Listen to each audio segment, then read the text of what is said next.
की मुस्कान देश की शान। नमस्कार किसान भाइयों, बहुत बहुत स्वागत है आपका हमारे YouTube चैनल प्रोटेक्टर AK पे। किसान भाइयों, आज हम आपको चतरा बीमारी के बारे में बताने वाले हैं।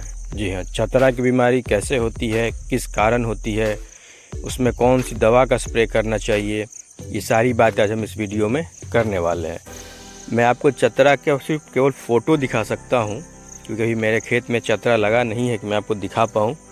तो मैं फ़ोटो के माध्यम से आपको बताऊंगा कि वो कैसा दिखता है। और वैसे भी किसान भाई सारे इससे वाकिफ़ हैं कि चतरा कैसा होता है, क्योंकि सभी लोग इसके भुक्तभोगी हैं।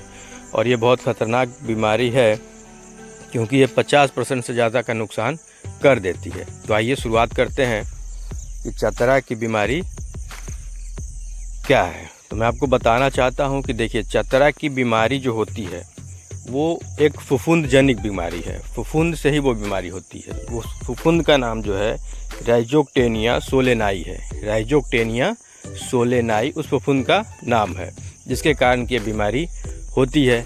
अब बीमारी ये होती कहाँ है? तो ये बीमारी होती है धान में, और अक्सर वैसे ही धान में होती है जो ज़्यादा उत्पादन देती है। पहला क्राइटेरिया ये है, और जिसमें नाइट्रोजन का ज़्यादा उपयोग होता है, और वो धान जिसको ज़्यादा उर्वरक की आवश्यकता होती है, उन धानों में बीमारियां 100% लगती हैं। दूसरा कारण इसका है, आपने ऑब्जर्व किया होगा कि जब आप खेत तैयार करते हैं, कीचड़ या कादो तैयार करते हैं, पाटा मारते, तो उस समय कहीं ना कहीं छोटे छोटे टुकड़ों में घास छूट जाता है खेतों में, जहाँ पे वो घास सड़ता नहीं है।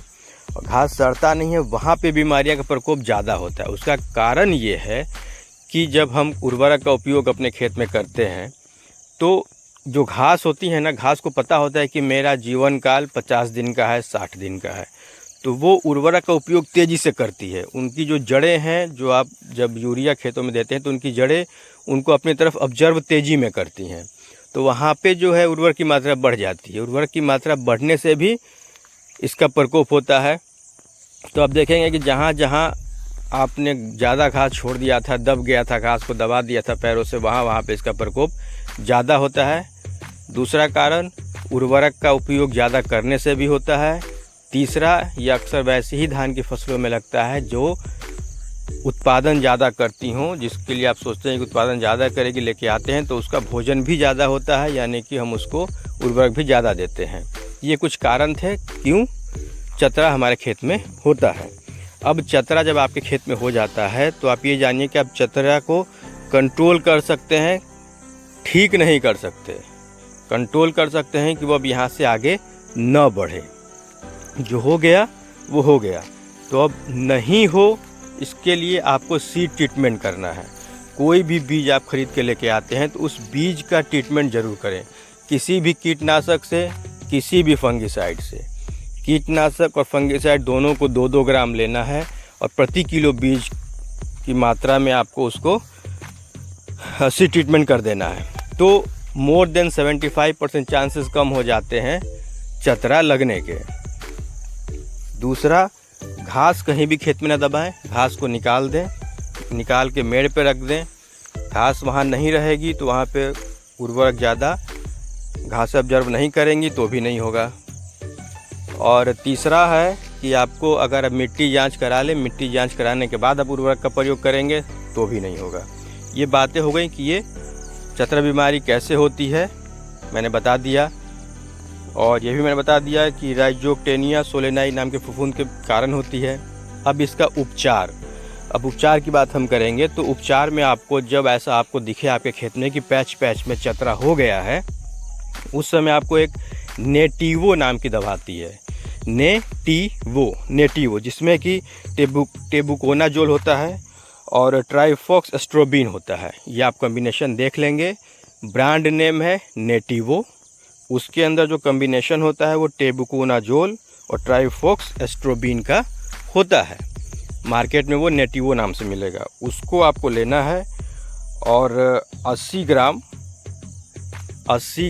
160 लीटर में मिला के 1 एकड़ में आप उसका छिड़काव कर सकते हैं। 1 एकड़ में 27 कट्ठा होता है, आपको कट्ठा में निकालना है, तो 127 को 80 से भागा देंगे, जो आएगा वो 1 कट्ठे का डोज है। तो आप 80 ग्राम 160 लीटर पानी में मिला के आप स्प्रे करिए। दूसरा, उसके साथ इमिडाक्लोरोपिड इमिडाक्लोरोपीड का छिड़काव आपको करना है। इमिडाक्लोरोपीड 50 ml आपको उसमें 160 लीटर पानी में मिला देना है। तो मैं एक बार फिर दवा का नाम दोहरा दूं ताकि आप समझ जाएं ठीक से। नेटिवो ब्रांड नेम है। नेटिवो आपको लेना है 80 ml, इमिडाक्लोरोपीड लेना है 50 ml। दोनों को 160 लीटर पानी में मिला के आपको खेत में स्प्रे कर देना है। नेटिवो में जो कॉम्बिनेशन आता है वो टेबुकोनाजोल और ट्राइफॉक्सस्ट्रोबिन का आता है, इसको आप पढ़ लेंगे। मार्केट में नेटिवो नाम से मिलेगा और इमिडाक्लोरोपीड के नाम से मिलेगा। ये दोनों दवाएं लेना है और उसको 160 लीटर पानी में मिला के आपको स्प्रे कर देना है। चतरा जहां है वहीं रुक जाएगा, आगे नहीं बढ़ेगा, इसकी गारंटी है। मैं हमेशा कहता हूँ, फिर कह रहा हूँ कि 1 कट्ठे में, 2 कट्ठे में, 5 कट्ठे में जो मैंने दवा बताई इसका स्प्रे करें आप। अगर ये काम करता है तो इसे नोट करके रख लें, अगले साल आप बेझिझक इसका इस्तेमाल करेंगे। उम्मीद है आपको जानकारी अच्छी लगी होगी, तो इसे अपने दोस्तों के साथ शेयर करें, किसानों के साथ शेयर करें ताकि उनका भी फ़ायदा हो। लेकिन 1 कट्ठे में प्रयोग जरूर करें और देखें इसे। बहुत बहुत धन्यवाद। जय जवान, जय किसान, जय विज्ञान।